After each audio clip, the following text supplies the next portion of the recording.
Why shouldn't I adopt her instead? Dr. Lucinda Vale said, her voice carrying across the pediatric gala floor. A child like that deserves an opportunity, not a father tightening bolts in the ceiling. A few donors laughed under the soft chandelier light. Waiters paused. Cameras from the hospital charity stream tilted toward the maintenance ladder, where a man in worn boots stood frozen above them. Someone near the bar murmured that the foundation director had a point. After all, she funded half the wing. And the quiet worker fixing the wiring above the pediatric monitors looked like he belonged anywhere except the center of a wealthy adoption conversation. By the way, where are you watching from? Tell me in the comments below. The strange thing was that the man on the ladder didn't argue. He didn't climb down in anger. Instead, he looked past the donors, past the glittering glasses, straight at the monitors on the far wall. His eyes moved the way a specialist studies numbers that others barely notice. A nurse standing nearby felt an odd chill. Because something about the maintenance worker's calm felt less like embarrassment and more like patience. What no one in that crowded hospital gala understood yet was simple. They weren't watching a powerless father being humiliated. They were watching a man who had already survived losing everything. And before the night ended, the same people laughing under the chandeliers would witness the exact moment the maintenance worker did something none of their celebrated doctors could. Silence settled around the ladder as the man climbed down carefully. Caleb Rowan landed softly on the polished floor, wiping his hands on an oil-stained cloth. 7 years of single fatherhood had carved patience into his bones. Arguments wasted energy. Protecting Mila never did. Across the room, his daughter sat cross-legged in the pediatric play corner, surrounded by bright plastic blocks donated by the same foundation, now discussing her future like a business investment. She didn't hear the comment. She was busy building a crooked castle and humming to herself. That small sound anchored him. Always had. The hospital smelled faintly of antiseptic and expensive perfume tonight. Donors in tailored suits wandered through the ward pretending the charity event wasn't also a networking party. Crystal glasses clinked beside incubators. Soft jazz drifted through the hall. And right in the center of it all stood the woman who believed she could replace him. Lucinda Vale looked every inch the authority she was. Sharp suit. Diamond watch, the kind of posture that told a room she expected obedience before she even spoke. She didn't see cruelty in her suggestion. To her, it was generosity. A better school, a bigger house, a future funded by her foundation. From where she stood, adopting Mila probably looked like saving her. Caleb knew that look. He had seen it in boardrooms years ago when wealthy men discussed lives the way surgeons discussed charts. Numbers first, human cost later. Your wiring repair can wait, one administrator muttered quietly to him as guests began whispering again. Just stay out of the director's way tonight, he nodded once. Not submissive, just controlled. The ladder was folded and rolled toward the maintenance corridor. Metal wheels rattled softly against tile. Behind him, the conversation continued. Lucinda's voice carried again, lighter now. She's bright, the director said, glancing toward the play area. Imagine what proper resources could do. Several donors nodded thoughtfully. No one asked the father standing 10 feet away. He kept walking. The maintenance hallway greeted him with cooler air and the steady mechanical hum of hospital systems. Fluorescent lights buzzed overhead. Pipes rattled somewhere in the ceiling. This was the part of the hospital power never noticed, the place where alarms were silenced before executives ever heard them. He preferred it here. Less pretending. A monitor inside the service panel flickered. He opened it automatically. Numbers streamed across the screen, pressure levels, oxygen backups, electrical loads tied to the pediatric intensive care grid. His hands moved without hesitation. Loose connection. 2 seconds. Fixed. But his eyes lingered on another set of readings, heart rate telemetry from the wing's central system. Patterns most technicians ignored. Except he didn't ignore patterns, he studied them. Across the hall, laughter from the gala echoed faintly through the vents. For a moment he imagined Mila hearing Lucinda's words. The thought tightened something deep in his chest. No one was taking her. Not with lawyers, not with charity smiles, not with money.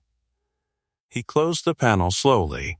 Somewhere in the pediatric ward a machine beeped twice, then stopped. A nurse's footsteps rushed past the hallway entrance. He looked up. The calm inside him sharpened instantly. Because the rhythm of that alarm wasn't random, and instincts he had buried years ago stirred awake. He stepped toward the corridor. The gala noise was fading. Something else was beginning. The alarm that had chirped twice moments earlier shrieked again. This time it didn't stop. The sound cut through the hospital wing like a blade, sharp and urgent, silencing the soft jazz drifting from the gala. Conversations froze mid-sentence. Glasses paused halfway to lips. For a heartbeat, the glittering charity event and the sterile hospital reality collided. Caleb stepped out of the maintenance corridor just as a nurse rushed past him. Her shoes squeaked on the polished floor. Pediatric Room 4.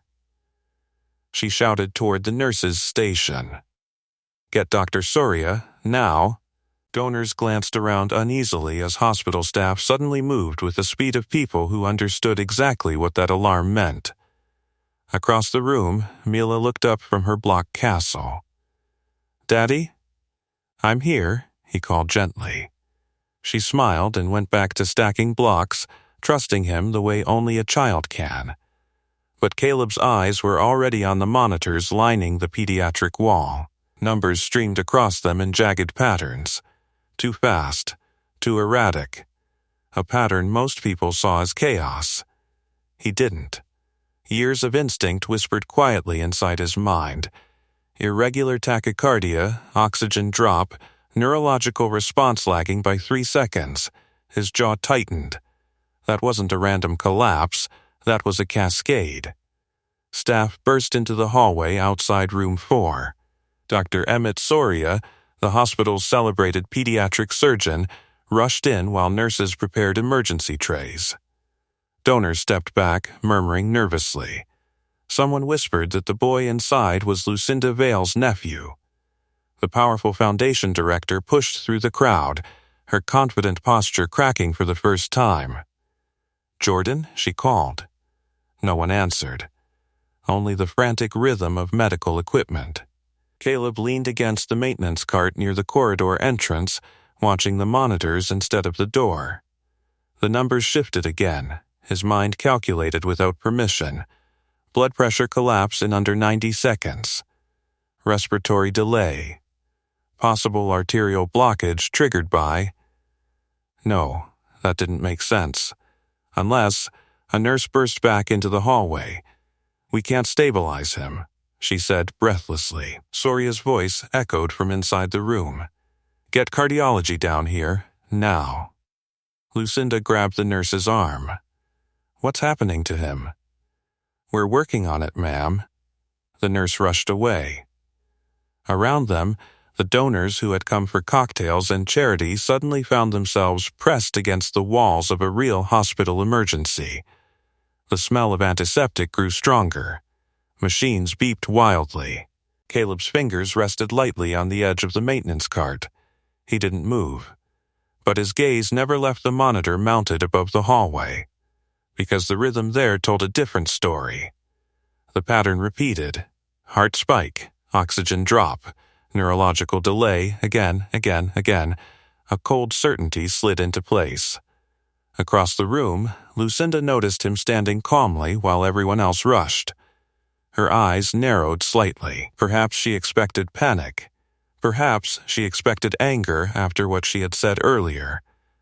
Instead, she found him studying hospital data like a man reading a familiar language. "Why are you staring at that screen?" she demanded sharply. Caleb didn't look at her. "Because it's telling the truth," he said quietly. "What does that mean?" He finally turned. The director of the hospital foundation stood inches away, surrounded by anxious donors and frozen staff. Her authority still filled the room. But beneath it now trembled something else. Fear. Caleb's voice stayed calm. "Your nephew didn't collapse from heart failure." Lucinda frowned. "You're a maintenance worker." He nodded once. "Tonight, yes," inside the room, Soria shouted again. His pulse is crashing. Lucinda's face drained of color. "What are they doing in there?" she asked. Caleb glanced once more at the screen. "They're chasing the wrong problem." Her expression hardened immediately. "Excuse me?" "You asked earlier why someone like me should raise a child," he said quietly. "You assumed I didn't understand what her future needs." Lucinda crossed her arms defensively. "Because opportunity matters." "Yes," he said, "it does." Another alarm screamed inside the room. This one louder, longer. The hallway filled with the metallic smell of emergency oxygen tanks. Doctors pushed equipment past the stunned donors. Lucinda turned toward the door helplessly. "What's happening to him?" she whispered. Caleb exhaled slowly, because the pattern on the monitor had just confirmed his suspicion. It wasn't cardiac failure, it was neurological compression triggered by a rare vascular collapse, a condition almost no one recognized until it was too late. He had seen it once before, years ago, in an operating room thousands of miles away, and if he was right, they had less than 4 minutes. He pushed the maintenance cart aside. "Your nephew needs a decompression procedure," he said. Lucinda blinked at him. "You're guessing?" "No." Another scream from the room. Flatline tone beginning to stretch longer between beats. Caleb stepped toward the door. "I'm remembering." Lucinda stared at him, confusion battling desperation. Behind her, donors whispered. Doctors inside the room were losing control of the situation. And for the first time that night, the woman who believed money solved everything realized she had no power over the clock now ticking in the pediatric wing. Before we go further into what happens next, subscribe to the channel if you believe the quietest people in the room sometimes hold the answers no one expects. Because what happened in that hallway next would force an entire hospital to rethink who they had just dismissed. The flatline tone inside pediatric room 4 stretched longer. Then it broke. Then stretched again. Lucinda Vale felt every second like a physical blow. Doctors moved frantically inside the room, their voices rising in tight bursts of urgency. Equipment clattered. A crash cart rolled across the tile. Someone shouted for cardiology again.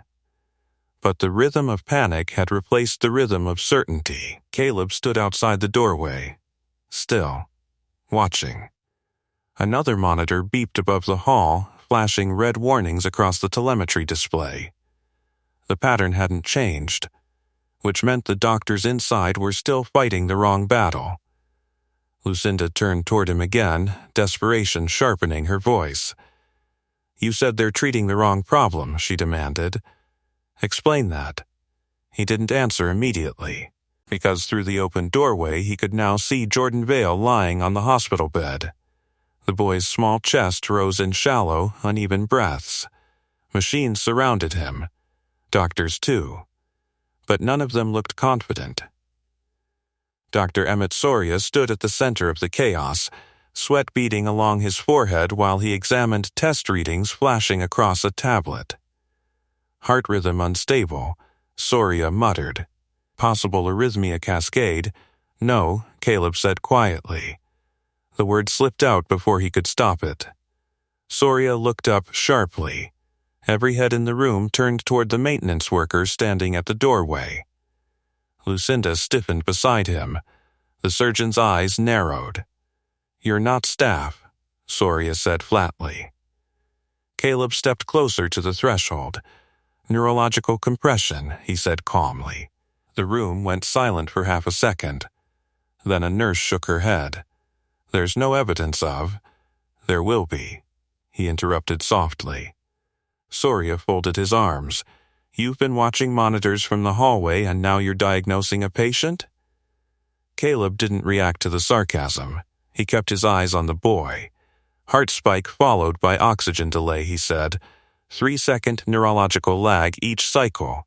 Soria frowned.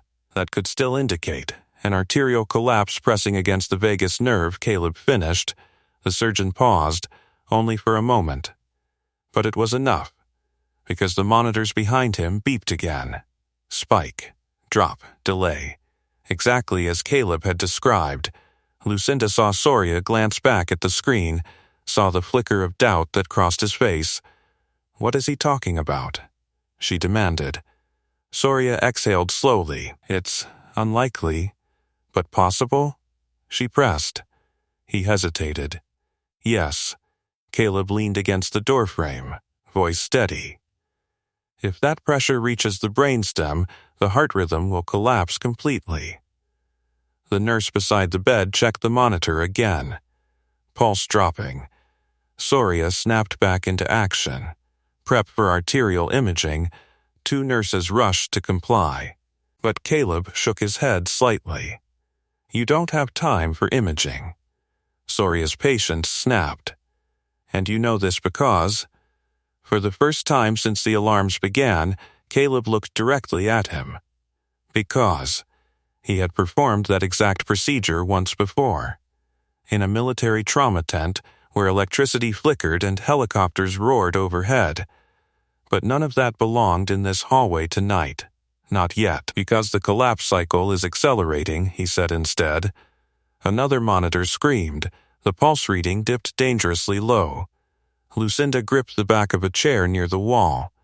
"Do something," she whispered. The powerful foundation director who had commanded boardrooms and donors all evening suddenly looked like any other terrified aunt. Soria barked orders. "Prepare emergency intubation." Nurses moved quickly, but Caleb's eyes stayed fixed on the boy's neck. A subtle tension there, barely visible. Most people would miss it. But he had trained himself never to miss small signs. Jordan's chest jerked again, pulse crashing, flatline nearly forming. Caleb exhaled slowly. This was the moment. The narrow line between observation and intervention. The moment when knowledge demanded action. He stepped into the room. Soria immediately blocked him. "You're done," the surgeon said sharply. "Maintenance needs to stay outside." Caleb met his gaze calmly. "If you intubate him now, you'll compress the artery further." The surgeon hesitated. Another alarm shrieked. Pulse 42. Lucinda's voice trembled. "Doctor." Soria clenched his jaw. The monitors beeped again. Spike, drop, delay. Exactly the same pattern, exactly the same timing. And suddenly the confident surgeon realized something uncomfortable. The maintenance worker's prediction kept matching the data. Soria turned slowly toward him. "How would you decompress it?" he asked. Caleb answered without hesitation. Manual subclavian release followed by microvascular clamp. The room froze, because that wasn't something a technician guessed. That was a surgical instruction. A very specific one. Soria stared at him. "Where did you learn that?" Caleb didn't answer. Instead, he looked at the boy. Jordan's pulse dropped again. 39. Lucinda stepped closer, her voice breaking. "If you know how to help him, please." For the first time that night, the woman who had offered to adopt his daughter wasn't speaking from authority. She was speaking from fear. Caleb moved toward the bed. Soria didn't stop him this time. Because the monitors were telling the same story Caleb had been reading all along, and the truth none of them wanted to admit was becoming impossible to ignore. The quiet maintenance worker standing beside the bed understood the crisis better than anyone else in the room. And in less than 3 minutes, everyone in that hospital would find out why. The monitor beside the bed screamed again. Jordan's pulse dipped lower, the number flickering like a dying signal. Nurses moved faster now, their calm professionalism cracking under the pressure of a crisis that refused to follow their expectations. Caleb stood beside the bed, studying the boy's neck. Every instinct he had buried for 7 years was awake again.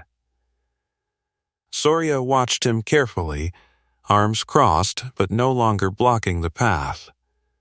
The surgeon's confidence had shifted into cautious curiosity. "You're saying the artery's compressed," Soria said slowly. Caleb nodded. "Subclavian branch," he replied. "Pressure's riding the vagus nerve every cycle." Another alarm blared. "Pulse, 38. Lucinda's breath caught. "What happens if it keeps dropping?" she asked. Soria didn't answer immediately. Because they both knew the truth. Caleb answered instead.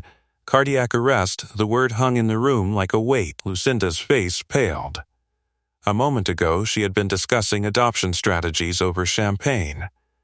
Now, she was watching a clock count down her nephew's life. Soria stepped closer to the monitor, eyes narrowing as the rhythm repeated again. Spike, drop, delay. Exactly the pattern Caleb had described.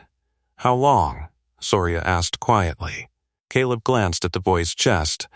2 minutes before the nerve shuts the heart down completely. A nurse whispered under her breath. "That's impossible." But the monitor didn't argue. 36. Lucinda grabbed the edge of the bed rail. "Do something," she pleaded. The room went silent. Soria looked at Caleb. "You said manual release first," the surgeon said carefully. "Then clamp." Caleb nodded once. Soria studied him for another second. Then something remarkable happened. The hospital's most celebrated pediatric surgeon stepped aside. "Show me," he said. A murmur rippled through the staff, because no surgeon handed control to a maintenance worker, not unless the alternative was worse. Caleb moved forward. His hands were steady, too steady. He gently tilted Jordan's head to the side, fingers pressing carefully along the boy's collarbone. "Pulse monitor," he said calmly. A nurse read the numbers, 35. Caleb adjusted his grip slightly. Now, the nurse's eyes widened. 39, 42, Soria leaned closer. "What did you just do?" "Relieved the pressure," Caleb replied. But his voice carried something deeper than explanation. It carried memory. His fingers remained exactly where they needed to be. But everyone in the room could see the strain building in his arms. Holding that position required precision. And strength. "How long can you maintain it?" Soria asked. Caleb exhaled slowly. "Not long." Soria turned immediately to the nurses. "Prep microvascular clamp." Equipment trays clattered as instruments were rushed into position. The rhythm of the room had changed, panic replaced by focused urgency. But Lucinda wasn't watching the equipment. She was watching the man holding her nephew's life steady with 2 fingers.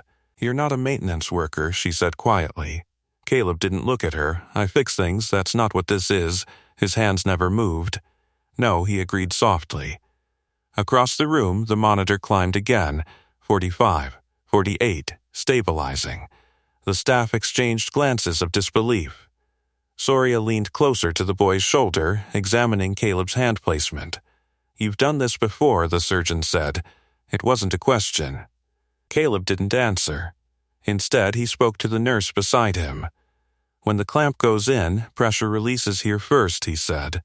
"If you wait even half a second, the artery collapses again." The nurse nodded quickly. "Yes, sir." The word slipped out automatically. Soria noticed it. So did Lucinda.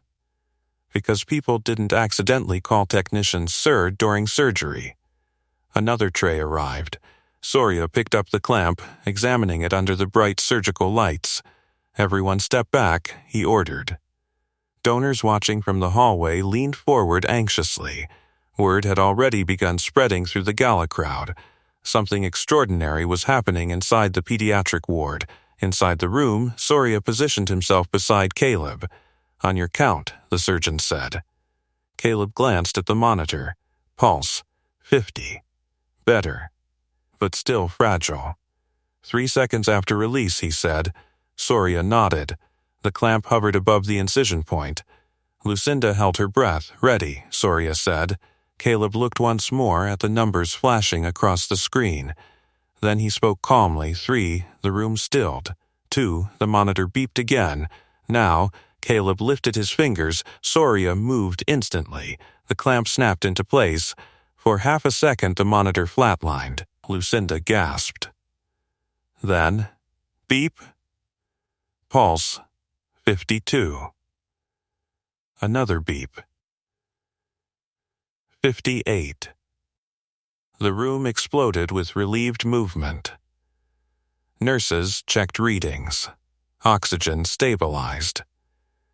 The chaotic alarms faded into steady, rhythmic signals. Jordan's chest rose normally again. Lucinda sank against the wall, tears filling her eyes. "He's alive?" she whispered. Soria checked the monitor again, then nodded slowly. "He's stable." The staff exhaled collectively. But Soria wasn't celebrating yet. He was staring at Caleb. Because the calm precision he had just witnessed belonged to someone who had spent years in operating rooms, not maintenance corridors. "You want to explain something to me?" Soria asked. Caleb stepped back from the bed. His arms finally relaxed. 7 years of silence pressed behind his eyes. But the truth was already visible in the room. Lucinda spoke first. Her voice quiet now. "Who are you?" Caleb wiped his hands on the maintenance cloth still tucked into his belt, the same cloth he had used earlier to clean grease from hospital wiring. He glanced once toward the hallway, where Mila still sat building her crooked block castle, unaware that her father had just saved a life. Then he looked back at the room. "I used to work in trauma surgery," he said. Silence followed. Soria blinked. "Used to?" Caleb nodded. "Before I had someone more important to take care of," Lucinda stared at him, because the man she had offered to replace as a father had just done something none of her hospital's celebrated specialists had managed, and the realization hit her all at once. The quiet single dad she had dismissed was the most capable doctor in the entire building. For a moment after the clamp clicked into place, the entire pediatric room held its breath. Then the monitor settled into a steady rhythm. Beep, beep. The sound was simple, ordinary. But in that room it felt like thunder rolling through silence. A nurse wiped sweat from her forehead. Another adjusted Jordan's oxygen mask with trembling hands. Dr. Soria stepped back slowly, still staring at the numbers climbing across the screen. 61. 64. Stabilizing. "He's responding," the nurse whispered. Lucinda Vale covered her mouth as relief crashed over her. Her knees nearly buckled before she caught herself against the counter. 7 minutes earlier, she had been debating adoption futures in a room full of donors. Now she was watching a maintenance worker bring her nephew back from the edge of death. And nothing about that sentence made sense anymore. Across the room, Caleb stepped away from the bed. His hands felt strangely heavy. Muscle memory still lingered in his fingers. The exact pressure points, the angle of release, the timing of the clamp. The kind of movements the body remembers long after the mind tries to forget. 7 years. 7 years since he had stood in a surgical emergency like this. 7 years since he promised himself he wouldn't. He glanced toward the hallway. Through the glass window, he could still see Mila sitting in the play corner. Her crooked block castle had grown taller, the plastic towers leaning dangerously as she hummed softly to herself. She looked safe. That mattered more than anything. Vitals holding, a nurse reported. Soria finally exhaled and removed his gloves. When he turned back toward Caleb, the confidence in his posture had changed. It wasn't authority anymore. It was respect mixed with confusion. "You said you used to work trauma surgery," Soria said carefully. Caleb nodded. "Army Medical Division," he replied quietly. The words moved through the room like a ripple. Several nurses exchanged surprised looks. Lucinda stared at him as though seeing him for the first time. "Army?" she repeated. He leaned lightly against the counter, exhaustion creeping into his shoulders now that the crisis had passed. "Field trauma surgeon," he said.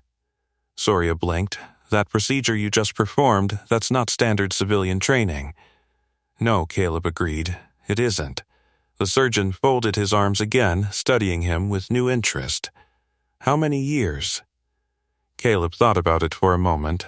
12, one of the nurses gasped softly. Lucinda's voice came out almost as a whisper. "And now you fix hospital wiring?" Caleb shrugged slightly.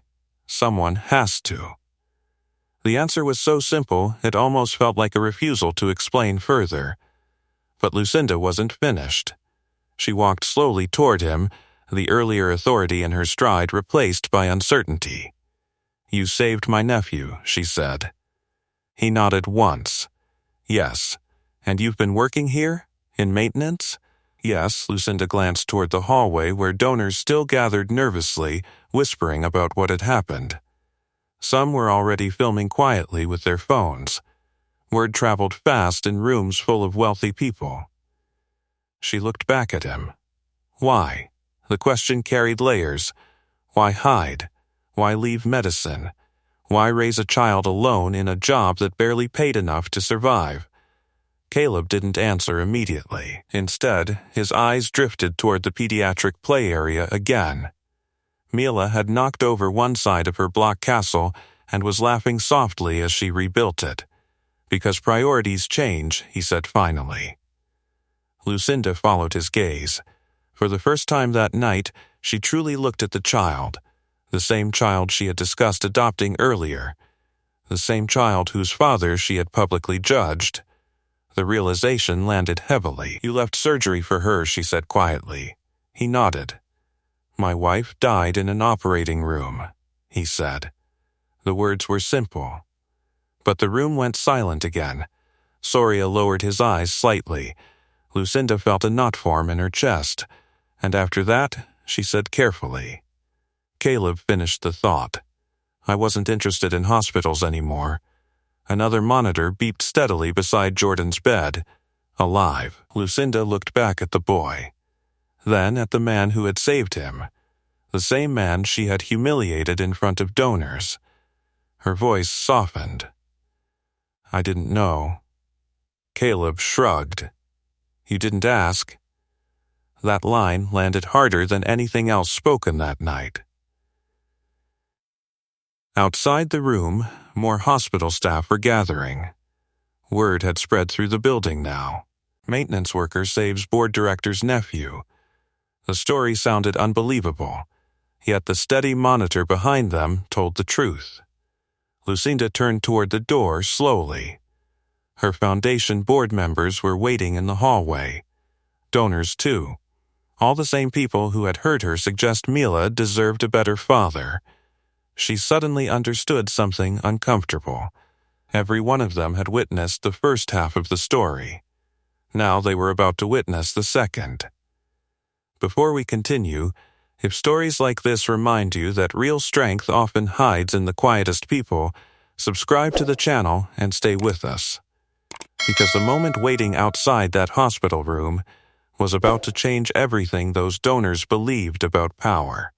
The hallway outside Pediatric Room 4 had transformed. Minutes earlier, it had been a polished charity corridor, soft music, champagne glasses, donors discussing philanthropy beneath warm chandelier light. Now it looked like the aftermath of a storm. Hospital staff crowded the walls. Nurses whispered urgently. Security tried to gently move guests back while cameras from the charity livestream continued recording everything unfolding inside the wing. The moment Caleb stepped through the door, every conversation stopped. Word had traveled faster than anyone expected. A maintenance worker saves the foundation director's nephew. Donors stared, some with curiosity, some with disbelief. Lucinda followed a few steps behind him, still shaken, her polished authority replaced by the fragile posture of someone who had just watched a life nearly disappear. Dr. Soria emerged next, removing his gloves slowly. "He's stable," the surgeon announced. The tension in the hallway broke instantly. A wave of relieved murmurs swept through the crowd. "Oh, thank God." "Jordan's okay. I told you this hospital had the best doctors." But Soria raised a hand. "Correction," he said calmly. His eyes moved to Caleb. That man stabilized him. The hallway froze again. Several donors turned toward the quiet figure standing beside the maintenance cart. The oil-stained cloth still hung from his belt. Work boots scuffed the hospital floor. Nothing about him looked like a surgeon. Lucinda felt dozens of eyes shift toward her. Because every person in that hallway had heard her earlier comment. "Why shouldn't I adopt her instead?" She swallowed. A foundation director rarely lost control of a room, but this one had slipped away from her completely. Soria stepped closer to Caleb. "You said Army trauma surgeon," he said quietly. Caleb nodded. "Yes. How long since you last operated?" Caleb thought about the answer. 7 years. A nurse near the back gasped softly. 7 years away from medicine, yet he had just performed a life-saving intervention faster than the hospital's top specialists. Soria shook his head in disbelief. "That's impossible." Caleb shrugged lightly. Muscle memory. Lucinda studied him carefully now. Every movement he made felt different than it had earlier that evening. Before, she had seen a maintenance worker avoiding eye contact. Now she saw someone who carried the quiet posture of a man used to responsibility, used to life or death decisions. "You read the monitors from the hallway," she said slowly. "Yes, and you knew what was happening before our doctors did, yes." Her voice softened. "Why didn't you say something sooner?" Caleb's gaze moved toward the play corner again. Mila was now standing, holding one of her plastic blocks like a tiny crown. She waved when she saw him looking. He lifted a hand back. Then he turned toward Lucinda again. "Because doctors usually don't like maintenance staff diagnosing patients," he said calmly. A few people in the hallway chuckled nervously. Soria rubbed the back of his neck. "That's fair." Lucinda exhaled slowly. Embarrassment crept into her voice now. "Earlier tonight I suggested your daughter deserved better opportunities." Caleb said nothing, which somehow made the moment heavier.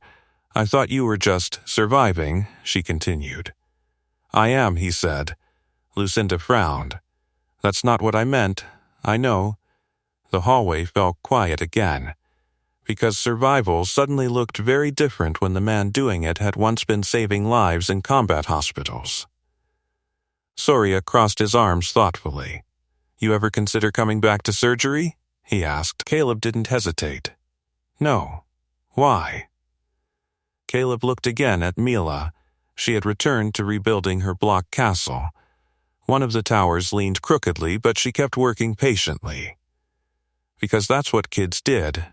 They built things, even when pieces fell.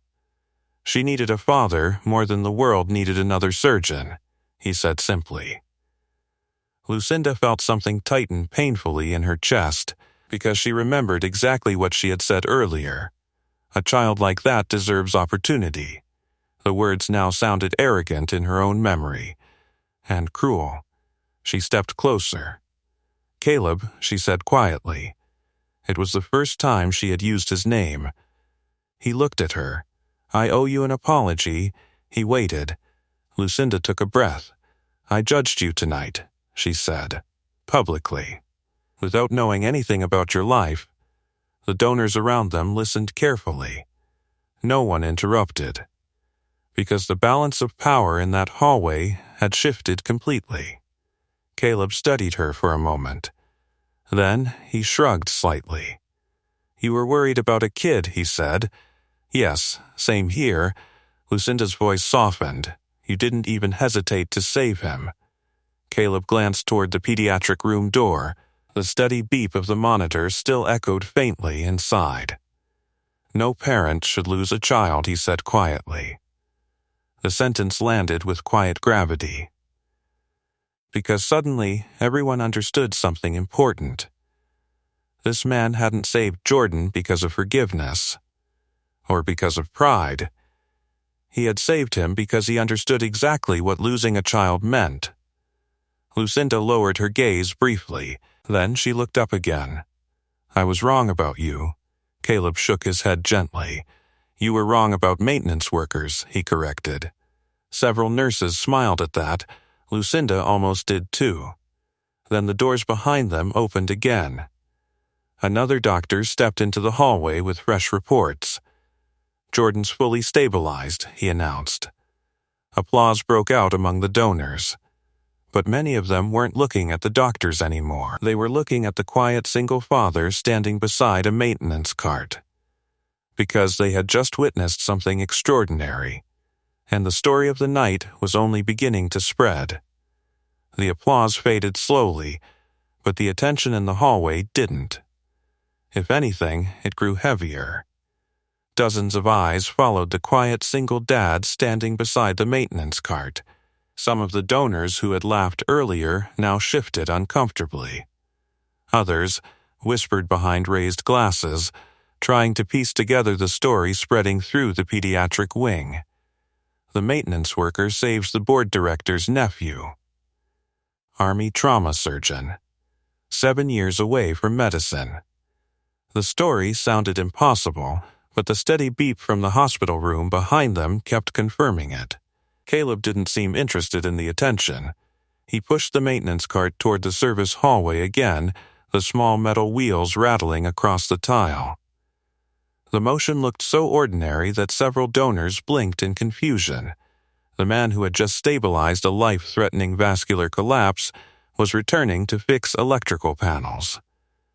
Lucinda noticed. "Wait," she called. He stopped. The hallway quieted again as she walked toward him.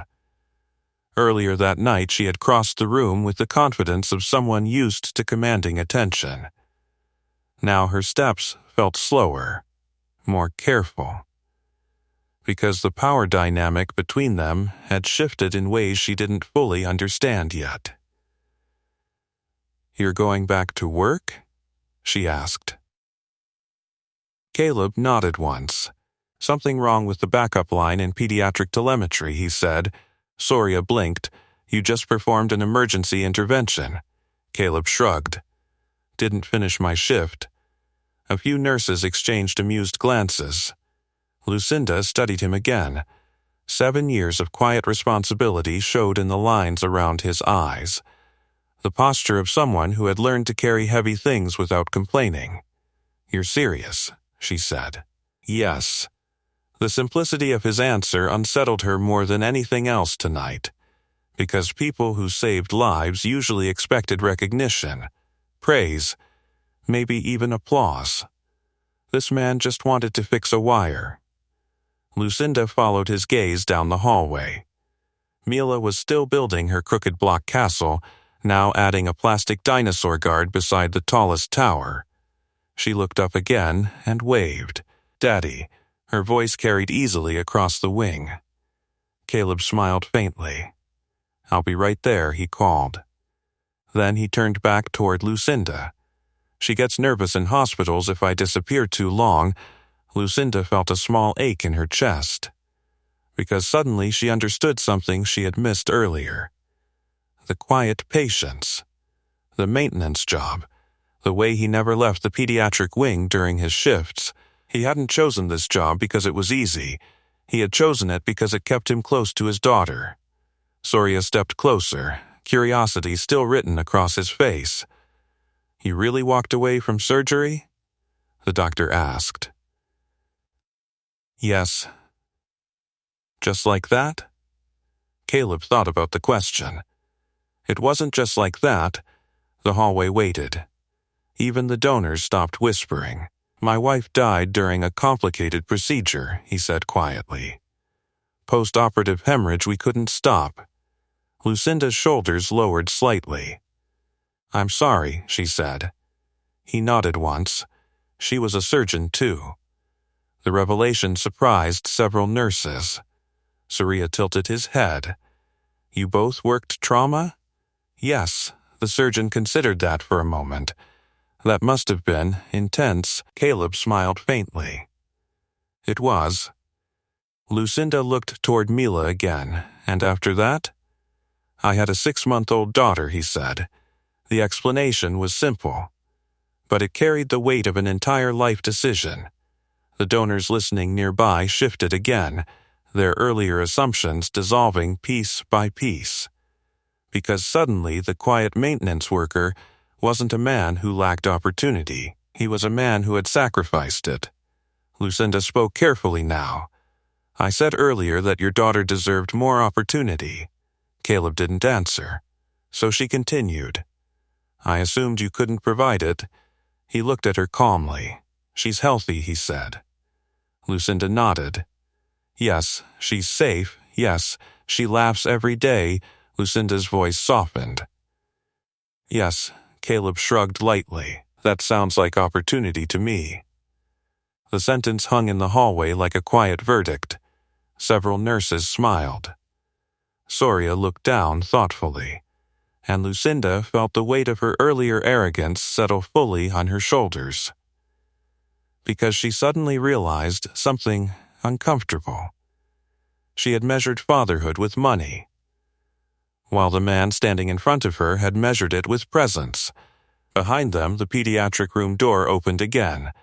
A nurse stepped out with a clipboard. Jordan's asking for his aunt, she said gently. Lucinda turned quickly. Relief flooded her face again. I'm coming. She walked toward the door, then paused, turning back. Caleb. He looked up. Thank you, she said. The words sounded different now, not polite, not formal, real. He nodded once. You're welcome. Then he pushed the maintenance cart down the service hallway again. The metal wheels rattled softly. The fluorescent lights hummed overhead. Behind him, the wealthy donors continued whispering about the miracle they had just witnessed. But ahead of him, Mila's small voice was already calling again. And that was the only audience he cared about. Mila spotted him the moment he stepped back into the pediatric play corner. Daddy, she said again, this time louder, dropping the plastic dinosaur guard and running toward him. He knelt just in time to catch her as she crashed into his arms. You fixed the lights? She asked seriously. He smiled faintly. Something like that. She studied his face the way children do when they know something important has happened but don't understand the details. You were gone a long time, I know. Behind them, the hallway still buzzed with whispers. Donors lingered near the doorway of room 4, trying to catch glimpses of the boy whose life had nearly ended. Hospital staff moved carefully through the crowd, restoring order after the emergency. But in the play corner, the world shrank to plastic blocks and a crooked castle. Mila tugged his sleeve. Look, she said proudly. He turned. The block tower leaned dangerously to one side, but she had added 2 extra walls around the base, so it won't fall again, she explained. Caleb nodded. Good engineering, she beamed. A few feet away, Lucinda stood watching them. The earlier tension in her shoulders had softened, but she hadn't left the hallway yet. The director of one of the largest hospital foundations in the region looked oddly hesitant now, like someone unsure how to enter a room she once commanded. Surya stood beside her. You're still thinking about what happened earlier, the surgeon said quietly. Lucinda nodded. Yes, you handled it well. She gave him a small, humorless smile. No, I didn't. Across the hall, a group of donors approached slowly. Their curiosity had grown stronger than their discomfort. One of them, a tall man in a charcoal suit, spoke first. "That was remarkable," he said, nodding toward Caleb. "I assume the hospital will be announcing his return to surgery?" Caleb heard the question, but kept helping Mila rebuild her castle. Lucinda answered instead. "That decision belongs to him." The donor blinked. "Well, surely someone with that level of training shouldn't be repairing wiring." Lucinda glanced at Caleb again. He looked perfectly content kneeling on the floor beside a 7-year-old architect. "You're measuring value by the wrong scale," she said quietly. The donor frowned slightly, unsure how to respond. Soria cleared his throat. Technically, the surgeon added, he just performed a life-saving procedure faster than any of us in the room. That ended the conversation. Across the play corner, Mila finished placing the last block on her castle. "Done," she announced. Caleb leaned back on his heels. "Look strong," she nodded proudly. "Because you showed me how to fix the bottom parts." He ruffled her hair gently. "That's the important part." Lucinda stepped closer now, approaching slowly so she wouldn't startle the child. Mila noticed her first. "Oh," the girl said, "you're the lady from before." Lucinda knelt slightly so they were eye level. "Yes, I am. You made everyone quiet earlier." The comment made a few nearby nurses smile. Lucinda nodded. "I did." Mila looked thoughtful. "Are you still mad at my dad?" The question hit the hallway like a sudden breeze. Lucinda hesitated. Because children asked things, adults danced around. "No," she said softly. "I'm not." Mila seemed satisfied with that answer. "Good," she said. Then she returned to adjusting the dinosaur guard beside the castle. Lucinda stood again. Her gaze moved to Caleb. "You said earlier that priorities change," she said. "Yes." "And you chose this life?" "Yes." Lucinda exhaled slowly. "I spent years building programs to give children better futures." Caleb listened quietly. "But tonight," she continued, "I realized something." He waited. Sometimes the future they need is already standing right beside them. The hallway fell silent again. Caleb didn't respond immediately. Instead, he picked up one of the fallen blocks and placed it gently beside Mila's castle. "Parents try," he said simply. Lucinda nodded, yes. Across the hall, Jordan's doctor stepped out again with another update. "He's awake," the doctor announced. Lucinda's breath caught. "Can I see him?" Of course, she started toward the room. But halfway there, she stopped, turning back once more. "Caleb," she said. He looked up. "My foundation hosts a major board gathering every quarter." He waited. Lucinda continued carefully. "The next one is tomorrow afternoon." Caleb frowned slightly. "That's good. I'd like you to attend." The request surprised several donors nearby. Caleb blinked. "Why?" Lucinda met his gaze steadily. "Because some people in that room need to understand something important." He shook his head gently. "I'm not a speaker, I know. Then why me?" Lucinda gestured subtly toward Mila. "Because the story they heard tonight isn't finished yet." Caleb considered the request for a moment. The hallway lights hummed softly above them. Monitors beeped steadily inside Jordan's room. Finally, he shrugged. "I'll think about it." Lucinda smiled faintly. "That's all I'm asking."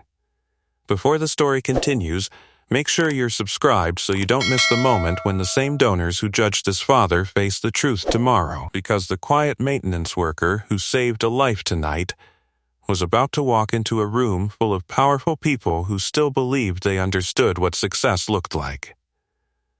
The hallway gradually emptied as the night settled back into something resembling normal hospital rhythm. Donors began leaving in small groups, their earlier laughter replaced by thoughtful silence. Staff returned to their stations. The chaos that had erupted around Jordan's collapse slowly dissolved into the steady pulse of machines and quiet footsteps in long corridors. But the story of what had happened didn't fade. It spread. By the time Caleb walked Mila toward the hospital exit, several nurses were already whispering about the maintenance surgeon. Security guards nodded at him with new curiosity. Even the receptionist at the front desk glanced up from her computer with wide eyes. Mila noticed the looks immediately. "Why is everyone staring at you?" she asked, gripping his hand. He shrugged. "Maybe they like your castle-building skills," she laughed. "No, they don't. They're looking at you." He opened the glass door leading outside. Cool night air drifted in, carrying the faint scent of rain and city lights. "People stare sometimes," he said. She tilted her head. "Did you fix something big?" He thought about Jordan's small body lying under hospital lights. "Yes," he said quietly, "I did."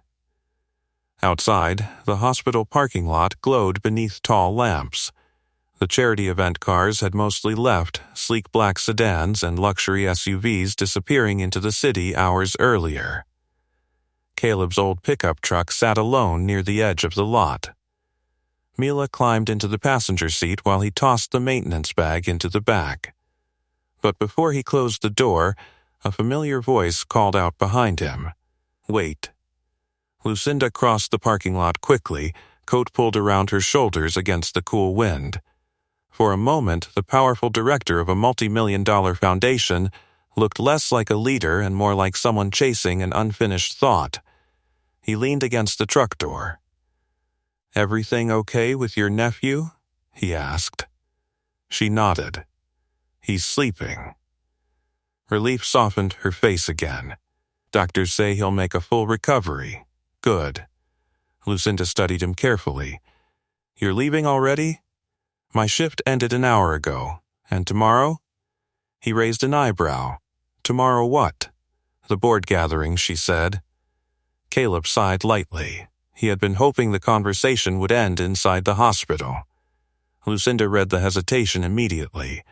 "You think this is about recognition," she said. He didn't answer. "It isn't," she continued. "Then what is it?"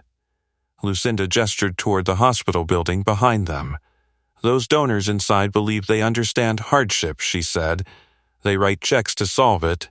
Caleb waited. "They think opportunity comes from money," she added. "And you disagree now?" She smiled faintly. Tonight proved something different. Wind rustled across the parking lot. Inside the truck, Mila leaned across the seat watching them curiously through the window. Lucinda lowered her voice slightly. "You don't have to give a speech," she said. "That's good," he replied. "But you should be in that room. Why?" Lucinda looked toward the hospital again. "Because they need to see what real sacrifice looks like." He shifted his weight against the truck. "I didn't sacrifice anything." She raised an eyebrow. "You left a career most doctors spend their lives chasing." He shrugged. "I chose my daughter. That sacrifice? No," he said calmly. "That's parenting." The simplicity of the answer made Lucinda smile despite herself. "You're stubborn. I've been called worse." She glanced toward Mila. The girl waved enthusiastically through the windshield. Lucinda waved back. "She's lucky," Lucinda said. Caleb followed her gaze. "She keeps me honest." Lucinda folded her arms thoughtfully. "You know what the donors said after you left the hallway?" "No. They asked how a hospital could allow someone with your training to work maintenance." He chuckled quietly. "That question tells you everything about them." "Yes," Lucinda agreed. "That's exactly why tomorrow matters." He studied her for a long moment. Lucinda Vale had spent years building power in rooms filled with influential people. Yet tonight that confidence had cracked open long enough for her to see something she had missed before. Finally he sighed. "What time?" Her smile widened slightly. 3:00. He opened the truck door. I'll stop by after work. Lucinda nodded. That's all I hoped for. He climbed into the driver's seat. The engine rumbled to life. Lucinda stepped back as the truck rolled slowly toward the exit. Inside the cab, Mila looked up at him. Daddy? Yeah? Are we going back tomorrow? He glanced at her. Looks like it. She grinned. Good. Why? Because hospitals are exciting. He laughed softly. Only a child could say that after everything that had happened tonight. Behind them, the hospital lights glowed against the dark sky. Inside those walls, powerful donors were already discussing tomorrow's meeting. They believed it would be another routine foundation gathering. Another afternoon of charity speeches and financial pledges. What they didn't realize yet was that the quiet single dad they had dismissed earlier was about to walk into that room. And the truth they would hear there would change the way they measured success forever. The foundation boardroom looked exactly the way powerful people liked their rooms to look. Glass walls overlooking the city. A polished walnut table stretching the length of the floor, screens glowing softly with donation totals and foundation milestones. At 3 o'clock sharp, the room filled with donors. Executives adjusted cufflinks, advisors shuffled papers. A few members quietly discussed the emergency that had disrupted the charity gala the night before. Most of them had only heard fragments. Maintenance worker. Medical emergency. Director's nephew saved. But stories tend to shrink when they travel through wealthy rooms.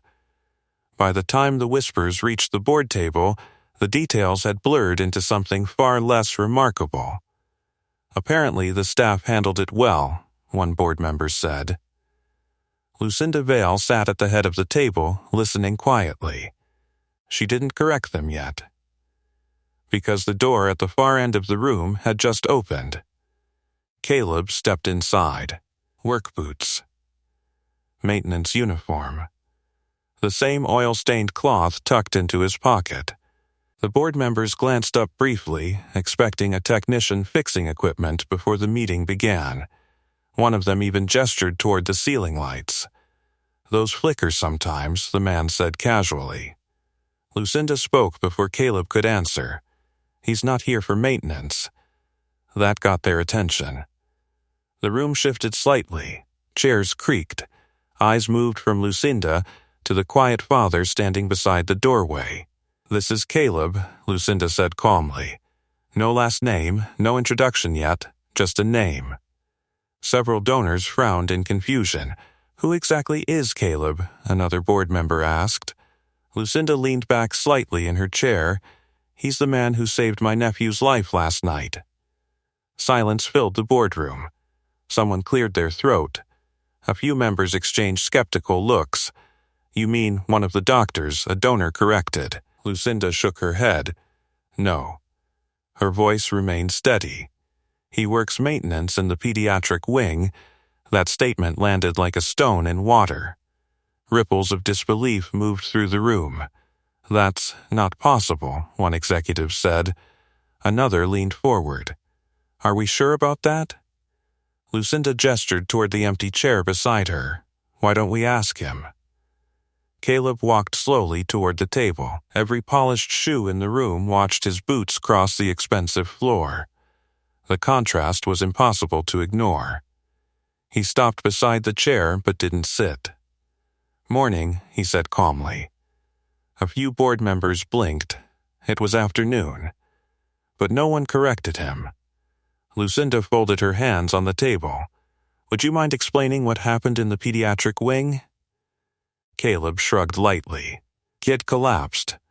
A few board members chuckled awkwardly at the simplicity. Lucinda didn't smile. And then? Doctors thought it was heart failure. And you disagreed? Yes. One of the older donors leaned forward. And what gave you the authority to challenge trained physicians?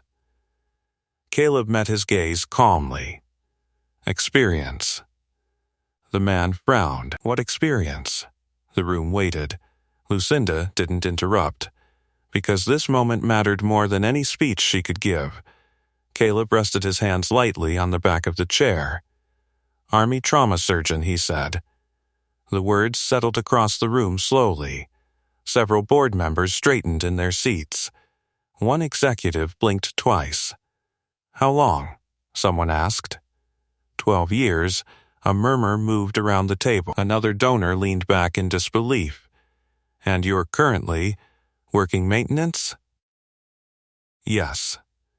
The executive who had mentioned the flickering lights earlier spoke again. "That seems like a waste of extraordinary skill," Caleb shrugged. "Depends what you measure." The boardroom grew quieter. Lucinda watched the shift happening around the table. These were people who believed success was defined by titles, investments, and influence. Now they were staring at a man who had walked away from all three.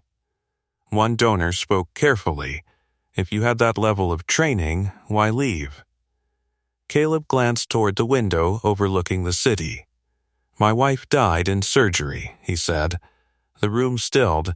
She was a surgeon, too. A few board members lowered their eyes, and after that, someone asked quietly, "I had a daughter who needed a father." Lucinda watched the realization spread across the room. These donors had spent years discussing children's futures through scholarships and grants, yet none of them had expected the most powerful example of sacrifice to walk into their meeting wearing work boots. The executive who had questioned him earlier leaned forward again. "You gave up everything for her." Caleb shook his head. "I chose her." The correction changed the entire tone of the room, because sacrifice implied loss. Choice implied strength. Lucinda finally spoke again. "Last night," she said calmly, "I suggested that his daughter deserved a better life than the one he could provide." The board members looked at her. Then at Caleb. Then back again. Lucinda's voice softened slightly. "I was wrong." Silence followed. The wealthy donors sitting around that polished table understood something uncomfortable now. The man standing before them wasn't defined by what he lacked. He was defined by what he refused to abandon. And suddenly, the maintenance worker they barely noticed had become the most respected person in the room. The boardroom stayed silent long after Lucinda's words faded. No one shuffled papers anymore. No one checked their phones. The quiet single father standing beside the conference table had shifted the gravity of the entire room. For years, those donors had built their influence through numbers, donation totals, investment portfolios, foundation expansions. But the story they had just heard didn't fit into any of those categories. Lucinda folded her hands calmly on the table, watching the realization spread across familiar faces. The executive who had first questioned Caleb cleared his throat. "You said your wife died in surgery," he said carefully. "Yes. And after that, you left medicine completely." "Yes." The executive leaned back slowly. "That must have been difficult." Caleb thought about the word, difficult. He remembered the sterile smell of operating rooms that suddenly felt unbearable, the echo of hospital alarms that reminded him of the night everything had changed, the tiny infant who had needed someone steady when the world suddenly wasn't. "Yes," he said simply. Lucinda watched the donors exchange quiet looks, because none of them were used to hearing sacrifice described without drama. Another board member spoke. "You could return to surgery," she suggested gently. "Your skill would save many lives." Caleb nodded once. "That's true, then why not?" He glanced toward the window again. From the boardroom's height, the city looked calm, cars moving like quiet streams of light through the streets below. Then he answered, "Because the life I'm responsible for now is already enough." The words landed softly, but they carried more weight than any speech that had ever been given in that room. Lucinda leaned forward slightly. "There's something else they should know," she said. Caleb looked at her. Lucinda addressed the board. Last night I said his daughter deserved a better future. Several people shifted uncomfortably.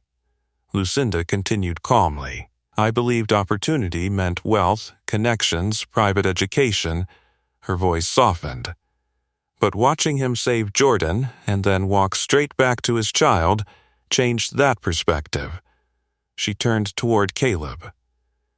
You never tried to defend yourself when I said those things. He shrugged lightly. Didn't seem useful. Lucinda smiled faintly. That restraint probably taught this room more than any argument could. Across the table, one of the older Foundation trustees nodded slowly. I think many of us owe you an apology, the man said. Caleb shook his head. You don't, the trustee frowned. We judged you unfairly. Caleb leaned slightly against the chair beside him. You judged a job title, he replied. Not me. That sentence lingered.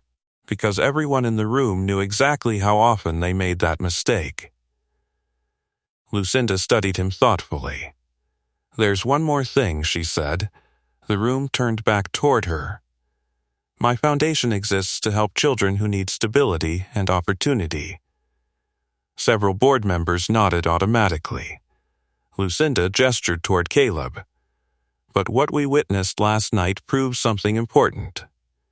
She paused. Sometimes the best support a child can receive is simply protecting the parent who's already doing everything right. The room grew still again. Because that idea had never been part of their mission statements before. One donor spoke quietly. What are you suggesting? Lucinda's answer came without hesitation. I'm suggesting that the foundation begin programs supporting single parents directly. Several board members blinked. Scholarships for children had always been the focus. Supporting parents was different. Lucinda continued. Training grants, medical child care support, flexible assistance programs. The trustee who had apologized earlier nodded slowly. That would address the root problem. Yes, Lucinda said. Another board member looked at Caleb. Your story could inspire that change. Caleb raised an eyebrow slightly. I'm not much of a symbol. Lucinda smiled. You're not a symbol. She glanced around the table. You're proof. The donors fell silent again. Because for the first time since the meeting began, they weren't thinking about money. They were thinking about perspective. Lucinda stood slowly. I invited Caleb here today so everyone in this room could see something clearly. She gestured toward him. Real strength rarely announces itself. The board members watched the quiet father in work boots standing beside their polished table. Lucinda finished the thought. Sometimes it's the person quietly fixing the wiring who's holding everything together. A few people smiled. Others nodded thoughtfully. The meeting that was supposed to discuss quarterly funding had turned into something far more important. And as Caleb finally turned toward the door, several donors stood instinctively out of respect. Not for a title, not for wealth, but for the man who had reminded them what responsibility truly looked like. The boardroom slowly emptied after the meeting ended. Executives gathered their folders more quietly than they had arrived. Conversations moved in thoughtful murmurs instead of confident declarations. Several board members paused on their way out to shake Caleb's hand, something none of them would have imagined doing the night before. He accepted each handshake politely. Then he slipped out of the room without ceremony. The hallway outside felt calmer than the boardroom had been. Afternoon sunlight streamed through the tall hospital windows, warming the polished floor. Nurses moved past with charts and tablets, the ordinary rhythm of the hospital carrying on like nothing remarkable had happened. Caleb headed toward the elevator. He had promised someone he wouldn't be gone long. The elevator doors opened with a soft chime, carrying him down through the hospital floors until the familiar pediatric wing appeared again. Bright murals lined the hallway. Toy carts rolled past, Somewhere a child laughed. It felt like returning to the only place that really mattered. Mila spotted him immediately. Daddy. She ran across the play area again, the same unstoppable energy she had shown the night before. This time she was holding a small paper crown made from folded hospital craft sheets. You came back. Of course I did. She placed the crown on his head carefully. You're the king of fixing things now. He chuckled softly. Is that official? Yes, she said with complete seriousness. A nurse nearby laughed. You've got the promotion everyone in the building is talking about. Caleb removed the paper crown and placed it gently back on Mila's head instead. I think she deserves it more. Lucinda approached from the hallway, smiling at the scene. Jordan asked about you this morning, she said. How's he doing? Annoying his nurses already. That's a good sign. Lucinda nodded. Then she glanced toward the play corner, where Mila had returned to adjusting her crooked block castle. I meant what I said earlier, she added. About supporting parents. Caleb leaned against the wall. That program could help a lot of families, that's the goal. Lucinda paused before continuing. You also changed something else. He raised an eyebrow. What's that? My definition of success. The hallway hummed quietly around them. Machines beeped in steady rhythms. Children's voices echoed faintly through the wing.